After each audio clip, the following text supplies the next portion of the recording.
Author Media presents Novel Marketing, the longest-running book marketing podcast in the world. This is the show for writers who want to build their platform, sell more books, and change the world with writing worth talking about. I'm your host, Thomas Umstattd Jr., and while to my knowledge, we're the longest-running marketing podcast, we're not the longest-running podcast for indie writers. And I think that honor goes to today's guest, Joanna Penn, who started her excellent podcast back in 2009, when people still listen to podcasts on iPods. Joanna is the author of the book Public Speaking for Authors, Creatives, and Other Introverts. Joanna, welcome to the Novel Marketing Podcast.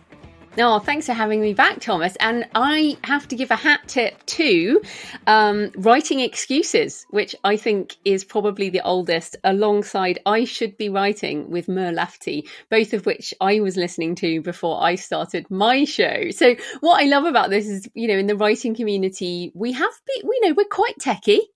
We've been doing this a while.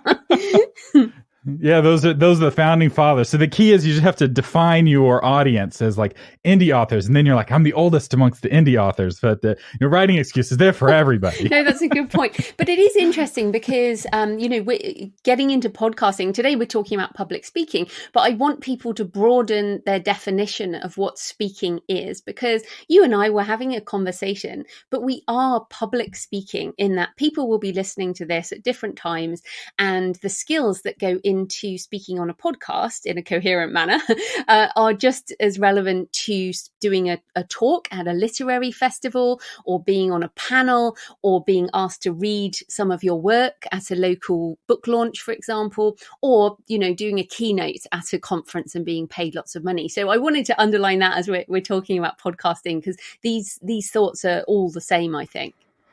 I agree 100%. Once you learn the art of public speaking, it is useful everywhere you speak in public, even if it's alone in a room in front of a microphone. It's still really helpful. But for a lot of authors, they are like, oh, I'm introverted. Public speaking is not for me. I'm afraid of public speaking. Why is it that, especially for introverted authors, public speaking can be so intimidating?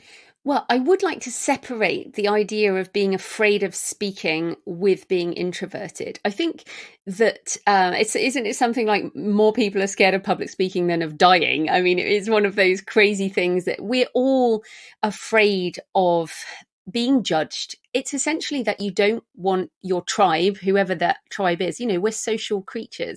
If you stand up and say something and people don't like it, then you can be judged. And it's that fear of being cast out almost.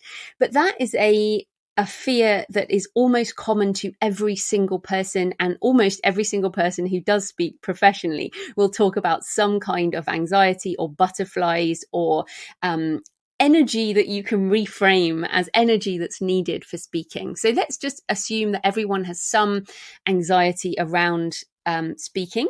But in terms of being an introvert, I think, as an author, at this point I've written over 30 books, and we spend a lot of time in our heads, and we don't spend a lot of time being heard or being seen. So, we prefer introverts create alone, maybe completely alone in a room, and maybe in a cafe, but being alone in your head. And there's a big difference between the voice that drives your book in your head and the voice that comes out your mouth when you speak. And I think, I'm a very, people might not think it because they hear me on shows and things like this, but I spend most of my time being very quiet. And you have to get over this hump of going from silence to noise and making noise, and then having people look at you. This can be quite intimidating. So what I would say is, as an introvert, it's more about what you're used to. And what's very interesting though, as an introvert, is I actually find it easier being on stage than I do being in a crowd. And one of the benefits of being the speaker is that you don't have to go and talk to people. People will come and talk to you. Yes, that is the primary, but I hate so full confessions here. I too am an introvert. I'm not an extreme introvert. I'm a little more of an ambivert, but I lean introverted. And for me, that was one of the big perks of going to conferences, is that once you speak, other people come and talk to you. And I'm no longer like standing there on the outside of the crowd, like, fiddling with my punch, it's that awkwardness goes away in large part, which is one of the perks no one tells you when you're getting into this. It really does make life easier. Oh, absolutely. And I think, some of the other benefits are kind of that introverts tend to think deeply about a topic, and will prepare a lot in advance. So, and often we are thinking about the audience, and this is probably not my overwhelming tip for speaking. It is not about you. It is about the audience. So you're there to serve the audience. They are there to change their lives. They don't actually care about you. They care about what they can get from you. Sorry to break it to you, but your audience doesn't care about you. Yeah, sorry to break it to you. But that's a good thing, because if you look at what you have to offer, and then you think, how can what I have to offer meet the needs of this audience? And that's what you deliver in your talk, then it's going to go really well and everything's going to be great. And as an introvert, you will have the chance to really think about that. And definitely, I think also being sensitive to the environment, which a lot of introverts can be sensitive to noise, to energy. That's something that you can feed off of in a room when you're higher up potentially, or where you are in a position. It is a position of power being a speaker, but you can often see more faces, you can feel the energy, you can see expressions. So by kind of reading that, you can deliver a message that will really satisfy your audience. What you're making it sound like is there's actually some advantages to being introverted on the stage. Yeah, definitely. I mean, what's interesting is when I first started getting into professional speaking, as in speaking for money, we can all speak for free everywhere, but, actually being paid to speak, I did a lot of training. And I was so surprised to discover that some of the best motivational speakers in the world are introverts, in the same way that a lot of actors are introverts. And you don't expect that. You almost think that because they're behaving in a certain way on the stage, that that's what they're like all the time, but it's not at all. It's almost, and I have a speaker friend, she said, like, being an extrovert, you can treat it as a verb. So you can be an introvert, but then on the stage, you need to extrovert. You need to become more, you don't need to be somebody different, but you definitely need to be sort of 150% you. And, what's lovely now, I think the word introvert is so in the popular consciousness that even admitting to being an introvert on the stage will have a whole load of your audience like nodding and going, oh yeah, me too. And you have something in common with the audience. So it's something I often talk about as a speaker to writers. Now, obviously that's not what everyone will do, but certainly I found it a benefit.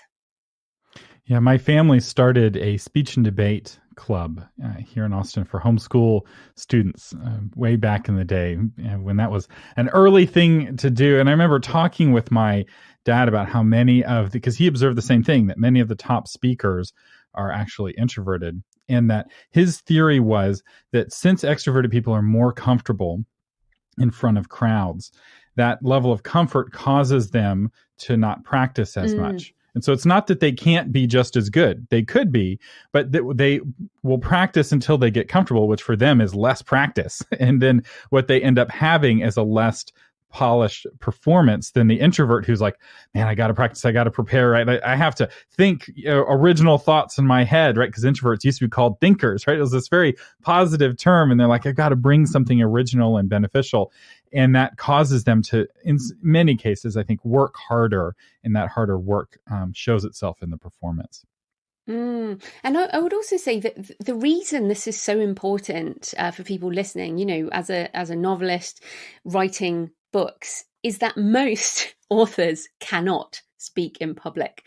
I'm sure we have all gone to literary events and festivals and conventions, and you hear, some famous novelist whose book you love, and then they're interviewed on stage and they're just appalling, or they try and do a talk and they are terrible. And it's because most authors don't learn to speak, and it is a completely different skill to to writing. And I think what's terrible is these book launches where they ask the author to read a chapter, and narration of written text is again a completely different skill, and it needs to be more of a performance. So since this is the novel marketing podcast, the important thing is to stand above the rest of them. If you give a good performance, you will sell more books, because people will be like, wow, that was really interesting, I think I'll go and get their book.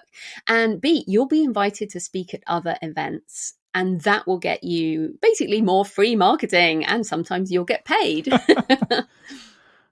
That's right, because the fact that many authors are bad at public speaking is an advantage to you if you're willing to put in the practice, because there are, 1,000 books published every day on Amazon. That's a lot of competition, right? They're not all in your genre, but you're in this really crowded space, especially on social media, you're in a really crowded space. But there are things that you can do, and they often involve public speaking, where suddenly the room gets very empty, but only empty of competition, right? The readers are still there, right? And it's not just speaking from the stage. It's the other things, Joanna, you were talking about earlier about, going and being a guest on podcasts, being on panels. A lot of these things suddenly, they're like, hey, we're looking for volunteers. And all the authors are like looking down and sitting on their hands. And if you just raise your hand and be like, I volunteer, you get those opportunities to speak to all of those people. Definitely. One of the things you talk about in your book, Public Speaking for Authors, Creatives, and Other Introverts, which, by the way, we'll have a link to in the show notes. And this book is a total bargain. I don't know why people don't buy more how-to books. Because what is the book? $6, $10, something like that. I will tell you, you can't even call a speech coach on the phone for that kind of money. But anyway, one of the things you talk about in your book is scheduling alone time before and after an event. Why is that important? Okay, so and I have to admit, I try this over and over again, and I still, after a decade of doing these types of things, I still struggle. So basically, when you're prepared, I'll take an example. I was speaking at NINC, Novelists Inc. in St. Petersburg, Florida, last year. And it's like a 5-day conference, and I think, or 4 days, something like that. But I was speaking on the morning of the second day. I had jet lag. And I was speaking on the first morning. The pre-speaking stress. I'm an experienced speaker, experienced in my topic, but this was a new physical location. It was a new time zone. It was a new audience that I didn't know. It was material that I had adapted for this audience. So it was, I never give the same talk twice, basically. It might have a similar theme, but it will never be the same talk twice. So I had material that I wanted to share. I get there, the tech setup, this is a big thing. So all of these pre-match stuff that you have to do, like getting in there, finding that my Mac had the wrong adapter to their overhead projector and all this type of thing, meeting people, all of that type of thing. So if you don't schedule, like if I had scheduled back-to-back meetings before I spoke on that second morning, I would already have been exhausted. And then what happens, I find, is when I speak, and this is something, again, I would love to fix or work on more. But I think, again, we give everything. So introverts are energized by being alone, which means being with people is very tiring, it's very draining. But as a speaker, I want to give everything to my audience. So I'm there, giving to a room of around 400 authors. My energy is pouring out of me to these people, and I'm, in the moment, I almost feel my body vibrating with that energy that I am pulling from myself and giving into my talk. Because, I'm a passionate speaker. Hopefully you can tell. But basically, so then what happens after you've given a talk is that many people want to talk to you because they have questions, or they want to, maybe they've heard me on the podcast, they want to have a selfie, or you can sell some books or whatever you're doing. So afterwards, it's not like you step off stage and your energy, you can just run away. You have to continue giving, and this is really important. Never, as a speaker, just leave. Like, you'll get, your audience want some in touch time. So all of that, if you can imagine now that the energy of someone who needs to be alone a lot, by the time you finish that, and maybe you slept badly the night before, whatever, you're feeling exhausted. And then if you're at a conference, this is the big mistake. If you're at a conference that someone's paid for you to fly across the world to, you're going to be speaking more than once. So then you have to kind of repeat that process. Then if you're walking around the hotel, you're going to meet people. All of this to say, that will happen whether you're attending the conference or if you're speaking. But as a speaker, you just have to look after your energy so much more. So when I get booked for speaking, I try to put do not do anything these days, beforehand and afterwards as well, because what happens is you're basically exhausted. You feel very tired. If you are in any way immune compromised, especially if you've flown on an airplane and gone through an airport, you might get sick because your energy dips. So, I try and take Berocca, which is like, vitamin supplements and stuff like that. So I don't want to sound like too dramatic about it, but energy management is, I think, as an introvert, the most important thing to do. And this is why I've changed my practices, which is this year, 2019, I have done no speaking. And 2020, I'm going back on the speaking circuit. 2021, I will do no speaking. So I have to manage this kind of energy with my creative life. And also I will only speak, maybe 4 times in the year, and that will be enough for me. So you have to get to know yourself. And I've only learned this through basically hitting the wall over and over again. How about you? You speak too. I have. And I remember Michael Hyatt talking about this. He's like, after giving a talk, I feel like I've run a marathon. And I'm like, I know exactly how you feel. And often when I'm at conferences, they also book me for consultations where I'll talk to 10, 20 people one-on-one or one right after another, which for an introvert, it's like I like each individual person, right? Like each individual conversation is so good, but it's like after 20 people have picked my brain and I've given a talk or two, I am just spent. And I've learned that I actually schedule an entire day appointment, like a 1-day meeting the day after I get back from a conference. And I just call it recovery. Yes. Yeah. And what I do with like my away message on my email, if I set one, is I don't say when I will get home, right? A lot of people say, oh, I'll be at this conference and I'll be home on such and such date. I don't do that anymore because I've learned don't do that. I say I will be back in the office and then I'll give some date, that is after the recovery period. And if I've been speaking in Europe, I sometimes will give myself multiple recovery days. The time zone jet lag thing is tough.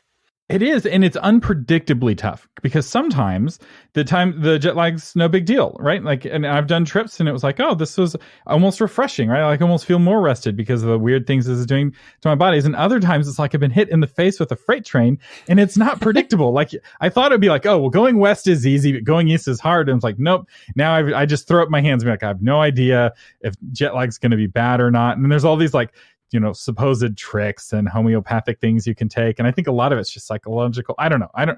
I have no idea how to consistently make jet lag not be bad, but it is rough when mentally you're wanting to be asleep and yet you're standing in front of a audience of people. And the only advice I have for jet lag is to, if you can, get there a day or two early and give your body a chance to catch up at least a little bit. Yeah, that's one thing. And also, like I said to Nink, I need to speak in the morning because the jet lag that way is I'm up at 4 a.m. So I need to speak at 9 a.m. or 10 a.m. because I'm going to be asleep by, like 4 p.m. in the afternoon. But what I would say to people is, we're talking not just as speakers, we're talking about attending conferences in general. And I think I used to think there was something wrong with me, in that I was like, why can't I deal with this multi-day conference? I'm learning a lot and going to all these sessions, but why am I so tired? Like, what is wrong with me? So if you're listening and you go to conferences and, I would suggest you also look after your energy because you're meeting people and it's very tiring. So, just make sure you schedule that alone time so you can recharge. Yeah, that's really good. Now, some people are listening to this and they'd be like, I'd love to have that problem. I'm doing so much speaking that I need to book myself time to recharge, but I don't even know how to get my first gigs. Like, I don't even know how to get booked. Like, how do you get your start with public speaking? Yeah, it's a great question. And what I would say is, okay, so there's it will depend on your attitude. So one thing that you can do is you can start speaking for free in your local area. So for example, libraries will pretty much always take someone doing a session. You can just organize it. You can go and say, look, can I speak to the local ladies writing group or whatever. There is always something you can go and speak at, and basically speaking for free. There's no real pressure. You're still going to feel very nervous, but there's it's not going to be that big a deal if it all goes horribly wrong because you're speaking for free. You can obviously join things like Toastmasters, which will help you with the craft of speaking, but the business of speaking is a bit different. So if you want to get paid to speak, I would suggest doing a lot of free speaking first. You need some testimonials, people saying that was great, basically. I organized just a session in a local library, but I put up a banner, not like a flyer, and said, I'll be talking about self-publishing. And it was like $10 or something to come and listen to me. And that was my first paid event, was one I organized myself. And then over time, what you do is you build a speaking page. So this is a really big deal, I think, is whatever you want to be, you need to start describing yourself as that thing. So I put a speaking page on my website, at thecreativepenn.com/speaking, and you're welcome to model that kind of layout or whatever. And it essentially, I started, I put it on my website. I put it on my business card, Joanna Penn, author, speaker, podcaster.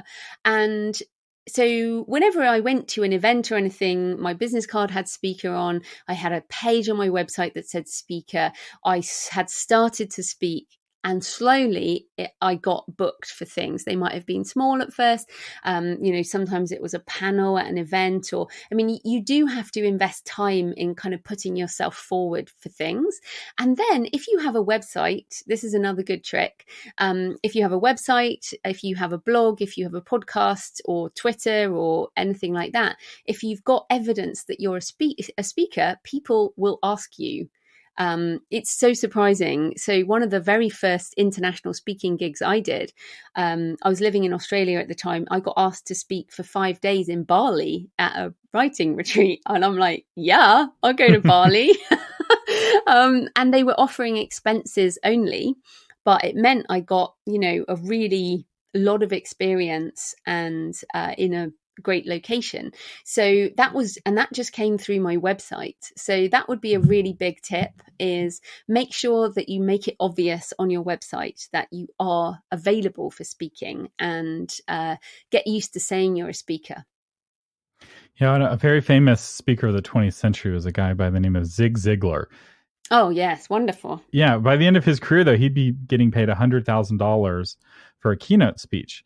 And, someone is talking to him about, like, how dare you get, pay that much money, for a keynote speech? That's crazy. And he's like, well, before I did this for this much money, I spoke a ton for free. I think he said I spoke 1,000 times for free before I ever got paid. I don't know if that's exactly the number, but he did it a lot. And he's like, because now every time I say, that's $500 that they spent for me to say, right? It's like totally changes the perspective, because you're right. And that it helps you build your portfolio. It helps you build testimonials. And by the way, the best time to ask for testimonials is right away, while the energy and excitement of your talk has just happened, not like 2 weeks later after it has faded. You'll get a much better testimonial like the day of or the next day. Oh, just on testimonials, interesting now with social media, if people post something in the public domain, so if someone tweets that your talk was amazing, you can just screen print that, because that's already in public and you can put that on your website. So I used to solicit testimonials by giving people feedback forms. And now I just screen print Twitter streams. Which is even more cutting edge, right? Like normally you have to wait till your talk is done before you ask for testimonials. Now somebody's tweeting in the middle of your talk, this talk by Joanna is amazing. Yeah, you're not even done speaking yet. Yeah, I love that. And that's a reason, and one thing you talk about in your book, it's 2019. Don't tell people to put their phones away because it'll just make them angry and they're not going to do it anyway. Instead, try to see that as competition, right? It's like your job as a speaker is to be more interesting than their Twitter feed. And because who knows, maybe they're tweeting about you and you'll be able to screen grab that later and put it on your testimonials page. Yeah. Plus, a lot of people now take notes on their phone. They could be, it's really not, I get really angry if people tell me, tell everyone to put their devices away. I'm like, seriously, you're showing your age. Like you're clearly Gen X or older. And I'm Gen X and I'm attached to my phone. So yeah, I think that it used to be that you wanted people to do that, but now I encourage people. I say, you're welcome to take pictures of me, but just not your other fellow people in the room, because you don't have their permission, but you have my permission. You can take pictures of the slides. The only thing I say is please don't share my download page. So what I always do, and this is a good tip for people to build an email list, is essentially I'll say, all of my slides, you can download them, or, if I've got extra information that might be useful, here is your special download page, and just don't share that information because you guys have paid for this event. So then people go and download the slide pack. And when they do, I also encourage them to sign up for my author blueprint. So that's a little tip, because when you speak, maybe you have 500 people in the room, but you can't pass a piece of paper around asking people to sign up. So this is something I would recommend. Whatever you do in terms of speaking, is try and drive people back to your website.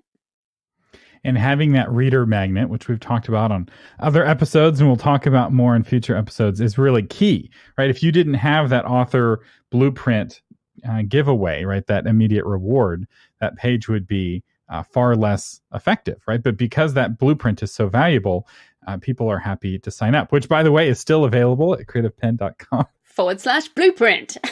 /blueprint.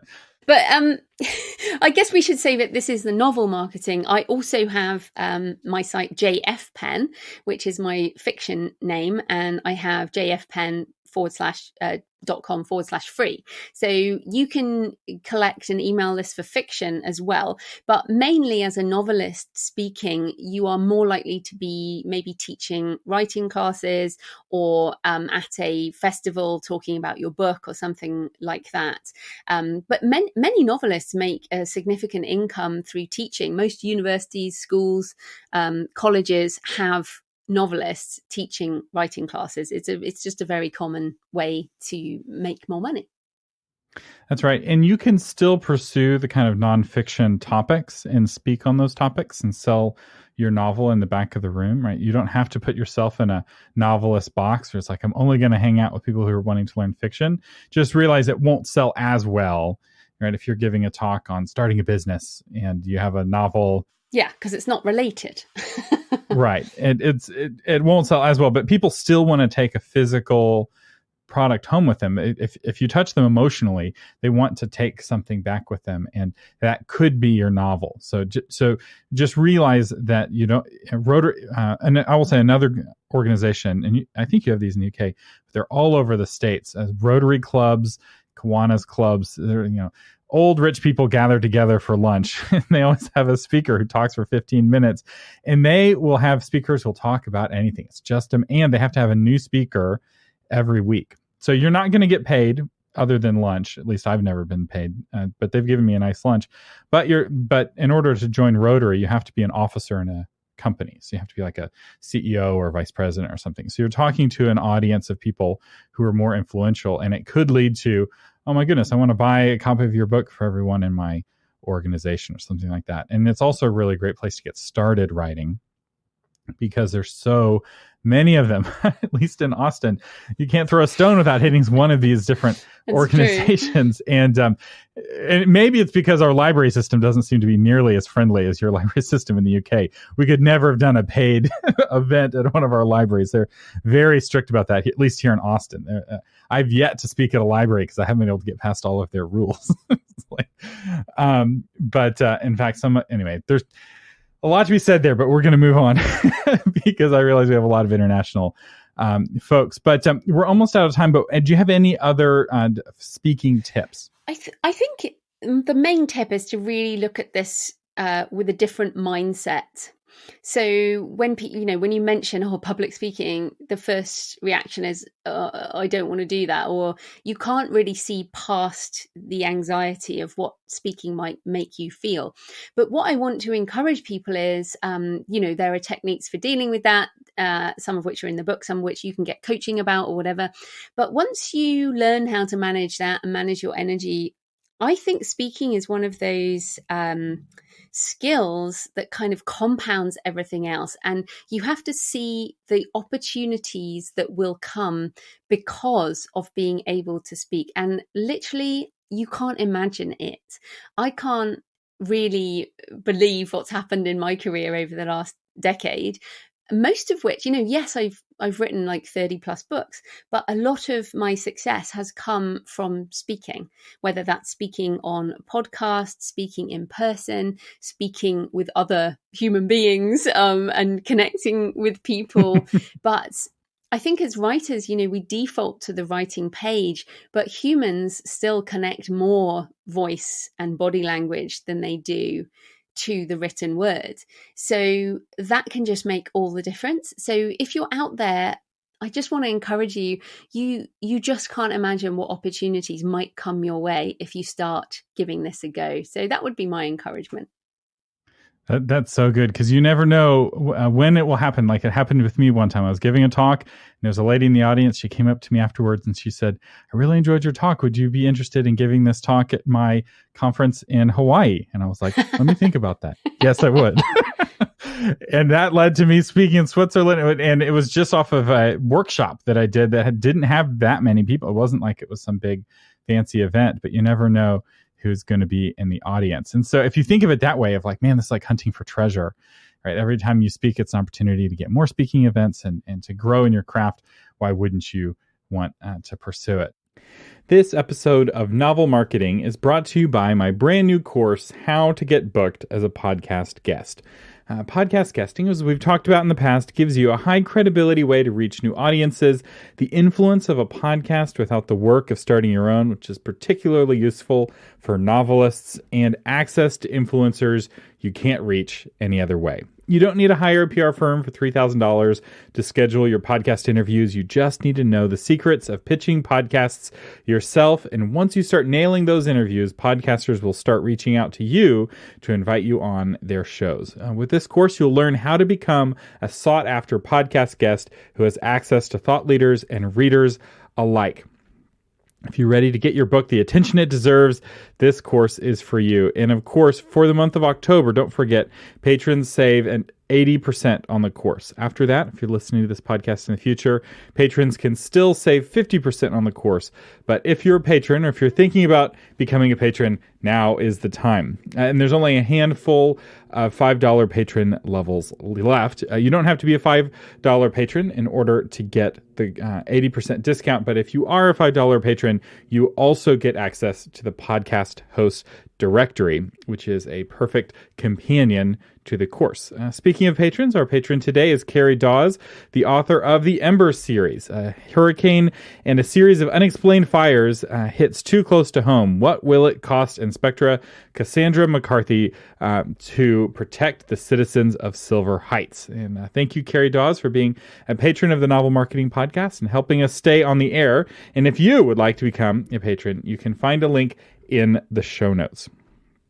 And in terms of what's going on in my life, today is the first day of fall weather. And as I record this, my wife is taking our daughter Mercy out on a walk so she can know what it's like to experience 40-degree weather, which as far as she's concerned is the first time she has ever experienced weather that was not hot. I feel like this has been a record-breaking heat summer for Austin, Texas. We've broken all kinds of records, and for a baby who this summer has been most of her kind of conscious life.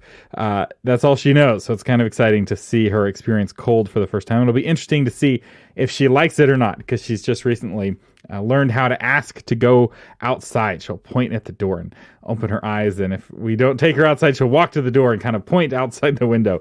She's very insistent. She's starting to turn into a full-blown toddler. But it's crazy. We can open up a window now and get free cold air from the outside that we don't have to pay the electric company for. I know many of you listening, that's a normal occurrence for you. But those of us in Austin, Texas, this is like a phenomenon known as cold weather that only happens occasionally. But anyway, that's what's going on around here. So, Joanna, where can people find out more about you? Sure. Come over to the Creative Penn podcast, where I talk about writing and publishing and book marketing and making a living with your writing. And you can find all my books in all the usual places. And I actually narrated this book, Public Speaking for Authors, Creatives, and Other Introverts. So if you like audiobooks, you can get it on the usual audio platforms.